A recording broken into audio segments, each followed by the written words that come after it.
ناظرین کرام، 13ویں صدی کے وسط کی خانہ جنگیوں کے بعد منگول سلطنت 4 حصوں میں تقسیم ہو گئی، جن میں سب سے کم معروف چغتائی خانات ہیں۔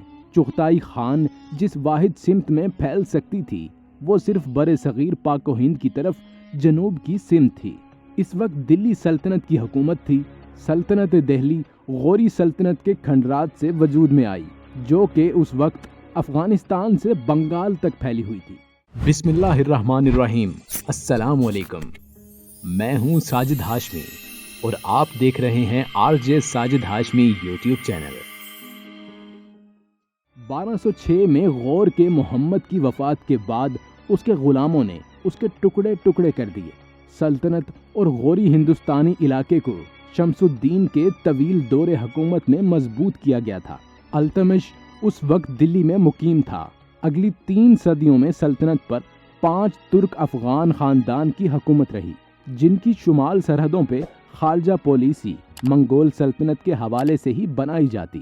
دہلی سلطنت اور منگولوں کے درمیان تعلقات 1220 کی دہائی میں شروع ہوئے، جب چنگیز خان خود خوارزمیوں کے شہزادے جلال الدین کا پیچھا کرتے ہوئے ان کی سرحدوں تک پہنچا۔ خوارزم شاہ محمد ثانی مرحوم کا بیٹا تھا۔ چنگیز خان واپس مشرق کی جانب ہجرت کر گیا، جہاں اس کی موت 1227 میں ٹینگوٹ سے لڑائی کے دوران ہوئی۔ علی کش کے دور اقتدار میں دہلی ایک مضبوط سلطنت بن گئی، تو دوسری طرف منگولوں کی موجودگی بھی ہندوستان کے بارڈرز کی طرف بڑھتی گئی اور انہوں نے پنجاب اور سندھ میں 1230 کے آخر سے حملے شروع کر دیے۔ ہندوستانی سلطان مزاحمت اور تحائف کے ذریعے منگولوں سے نمٹنا چاہتے تھے، لیکن منگول اپنے ہی مشن پر گامزن تھے۔ انہوں نے ملتان اور لاہور پر بالآخر 1245 میں قبضہ کر لیا اور 1250 میں پنجاب کا بیشتر حصہ منگولوں کے قبضے میں آ گیا۔ سلطان محمود شاہ کے بعد جب بلبن کی آمد ہوئی تو اس نے مزاحمت انگیز پالیسی منگولوں کے خلاف بنانا شروع کی، اور اس کے علاوہ طالبان نے منگول، پرشین اور سینٹرل ایشیا کے مہاجرین کو 1260 میں پناہ بھی دی جو جنگ نہیں کرنا چاہتے تھے۔ ہندوستان میں منگول دراندازی کا ذریعہ 1260 میں الخانیٹ اور گولڈن ہارڈ کے آغاز کے ساتھ بدل گیا۔ ہلاکو خان نے جوچڑ افواج پر حملہ کیا جو اس کی افواج کا حصہ تھیں۔ بہت سے لوگ اپنے جنرل ڈیگوڈر کے ساتھ جنوبی افغانستان کی طرف فرار ہو گئے۔ پھر ایک مقامی طاقت بننے کے لیے الخان اور چغتائی شہزادوں نے کوشش کی۔ تب سے نیگوڈریوں نے پنجاب میں تقریباً سالانہ چھاپے مارے۔ بلبن نے شمالی ہندوستان کے زیادہ تر حصے پر دہلی کی گرفت مضبوط کی، جنوب کی طرف بھی سلطنت پھیلائی اور سلطنت کو مغلوب ہونے سے روکتے ہوئے منگولوں کی حکمت عملی کا قیمتی تجربہ حاصل کیا۔ تاہم 1285 میں اسے بہت بڑا صدمہ پہنچا جب اس کا پسندیدہ بیٹا اور وارث گورنر لاہور، ملتان اور دیبل پور کے محمد شاہ ملتان پر منگولوں کے شیطانی حملے میں مارا گیا۔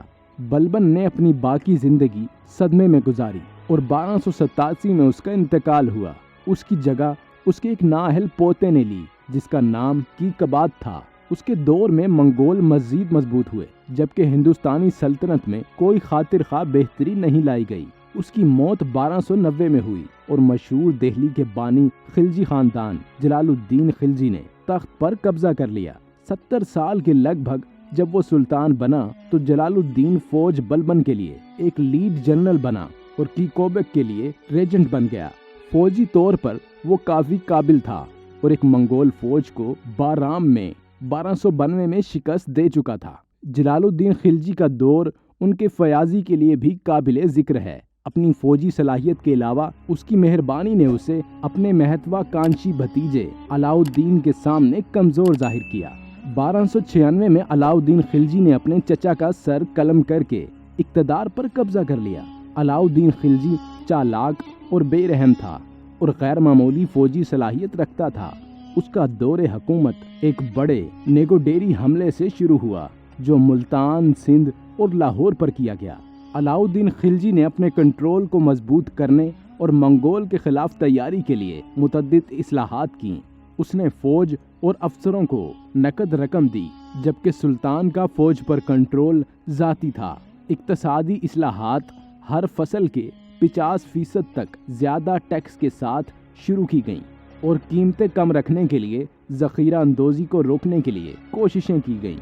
ایک مضبوط جاسوسی نیٹ ورک اور اس کے وفادار خواجہ سرا ملک کیفر نے اسے ایک مضبوط سلطان بنایا، جس نے اسے عدالتی سازشوں سے بچایا، جبکہ دیگر منگول خانات اور قیدوں کی توانائیوں کے ساتھ تنازع جاری و ساری رہا۔ چغتائی کی توجہ قبائلی کے شمال مغربی علاقوں کو ہراساں کرنے پر مرکوز تھی۔ 13ویں صدی کے آخری سالوں میں منگولوں نے ہندوستان کا رخ کیا۔ عام طور پر ہندوستان پر منگول حملوں کو چھاپے تصور کیا جاتا ہے، جس کا مقصد لوٹ مار تھا۔ سب سے زیادہ سنگین حملے جن سے دلی سلطنت کو خطرہ لاحق تھا وہ دووا کے دور میں ہوئے۔ 1298 میں ایک اور منگول فوج ہندوستان میں بھیجی گئی۔ علاؤ الدین خلجی کی فوج الغ کے ماتحت تھی۔ خان گجرات میں انتخابی مہم چلا رہے تھے جب منگولوں نے حملہ کیا۔ کمانڈر دہلی میں چلا گیا۔ ظفر خان ایک بڑی فوج جمع کرنے اور منگولوں کو شکست دینے میں کامیاب ہو گیا اور ایک بار پھر انہیں واپس سرحد لے گیا۔ ظفر خان اپنی جیت کے بعد بہت مقبول ہو گیا۔ 1299 میں دووا خان کے حکم پر اس کے بیٹوں قتلگ خواجہ اور تیمور بکا نے مارچ کیا۔ سرحد پر 50,000 سے 60,000 نیگوڈیری اور چغتائی گھڑ سوار موجود تھے۔ ذرائع کا کہنا ہے کہ قتلوگ خواجہ تیز رفتاری کو بڑھانے کے لیے دیہاتوں سے گزرتے رہے تاکہ دہلی شہر پر حملہ کر سکے، جبکہ سلطنت کی فوج ایک بار پھر گجرات میں تھی۔ دریائے جمنا کے مقام پر ظفر خان نے قتلغ کا مقابلہ کیا، لیکن شکست کھا کر پیچھے ہٹنے پر مجبور ہو گیا۔ دہلی پر ظفر خان کی شکست کی خبر سے ہزاروں لوگ اپنے گھر بار چھوڑ کر چلے گئے اور دارالحکومت جلد ہی مہاجرین سے بھر گیا۔ قحط، ہجوم اور اب خوف دہلی کو پھانس چکا تھا۔ اس وقت قتلغ خواجہ قریب تر تھے۔ علاؤ الدین نے شہر میں اپنے جرنیلوں کے ساتھ ایک کونسل کی، جہاں اسے دارالحکومت ترک کرنے کا مشورہ دیا گیا، کیونکہ منگولوں کی تعداد بہت زیادہ تھی اور وہ بہت طاقتور تھے۔ تاہم ایک موقع پر علاؤ الدین نے اپنی تلوار پر بھروسہ کیا اور جتنی طاقت کے ساتھ وہ مارچ کر سکتا تھا اس نے کیا۔ دہلی کے شمال میں 15 میل کے فاصلے پر اورکلی کے مقام پر قتلغ خواجہ سے ملاقات کی۔ ذرائع بتاتے ہیں کہ علاؤ الدین کے پاس 2700 جنگی ہاتھیوں کے ساتھ ساتھ 3 لاکھ کی فوج تھی، لیکن جدید مورخین 700 ہاتھیوں کے ساتھ 70,000 کے قریب زیادہ قابل عمل تعداد بتاتے ہیں، جو کہ اب بھی زیادہ ہے۔ دہلی کی فوجیں گھوڑوں کے تیر اندازوں، ہلکے اور بھاری گھڑ سواروں پر بھروسہ کرتی تھیں۔ ان کی فوج نے منگولوں کی طرح جنگ کا تجربہ کیا۔ ظفر کو گھیرے میں لے لیا گیا۔ اس وقت نویان ترگائی منگولوں کی طرف قیادت کر رہے تھے۔ ظفر نے محسوس کیا کہ اسے مرنے کے لیے چھوڑ دیا گیا ہے۔ سلطان نے واضح طور پر اسے بچانے کی کوئی کوشش نہیں کی۔ برباد قوت، اپنے ماتحت کی بڑھتی ہوئی مقبولیت پر اس کی بے اعتمادی بہت زیادہ تھی۔ ظفر نے اپنی پوری کوشش کی، یہاں تک کہ اسے پکڑ لیا گیا۔ قتلغ خواجہ ظفر کی ہمت سے متاثر ہوئے اور اسے منگولوں میں شامل ہونے کی پیشکش کی، جہاں یقیناً اس کی بہادری کی تعریف کی گئی، یہاں تک کہ اسے دہلی کا سلطان بنانے کی پیشکش بھی کی گئی۔ ظفر خان نے اپنے سلطان کے ساتھ وفاداری آخری دم تک جاری رکھی اور پیشکش کو ٹھکرا دیا، اور قتلغ خواجہ نے اسے اور اس کے ساتھ تمام آدمی اور ہاتھیوں کو پھانسی کا حکم دیا۔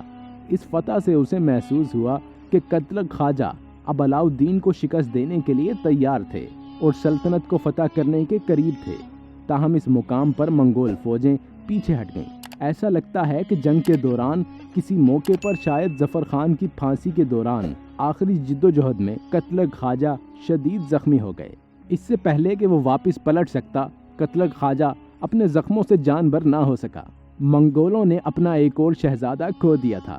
اس شکست نے ہندوستان پر منگول حملوں کا خاتمہ نہیں کیا، جیسا کہ نویان نے 1303 میں ہندوستان پر حملہ کیا، جب علاؤ الدین چتور میں انتخابی مہم سے واپس آ رہے تھے، جہاں اس کی افواج کو بھاری نقصانات کا سامنا کرنا پڑا۔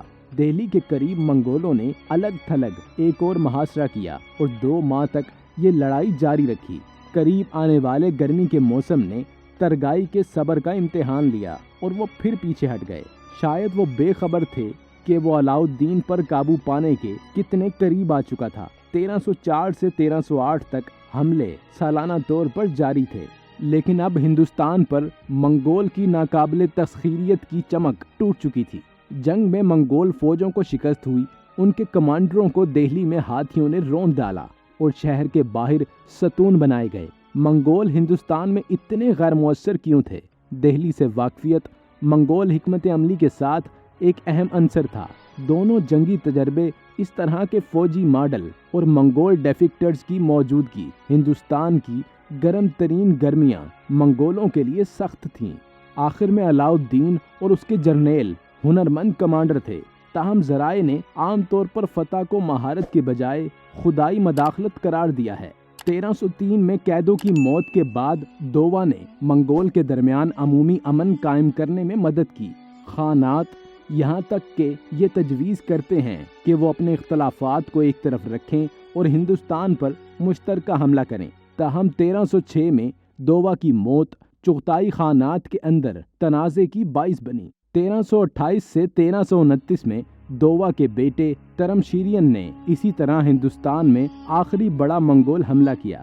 ترمشیرین 1331 سے 1334 تک مختصر طور پر چغتائی خان تھے، لیکن ان کی موت اور اگلے سالوں میں اخانت کے خاتمے نے وسطی ایشیا کو افراتفری میں ڈال دیا، اور آنے والے سیاسی خلا نے معمولی جنگجوؤں اور دعوے داروں کے لیے مواقع فراہم کیے، جیسے ایک مخصوص برلاس قبائلی جس کا نام تیمور تھا۔ ناظرین کرام، امید کرتے ہیں کہ آپ کو ہماری یہ کاوش اور منگول ہسٹری سے متعلق یہ معلوماتی ویڈیو پسند آئی ہوگی۔ ہم اپنی منگول ہسٹری کے سلسلے کو جاری رکھتے ہوئے اگلی ویڈیو میں اپنی بات کو یہیں سے شروع کریں گے۔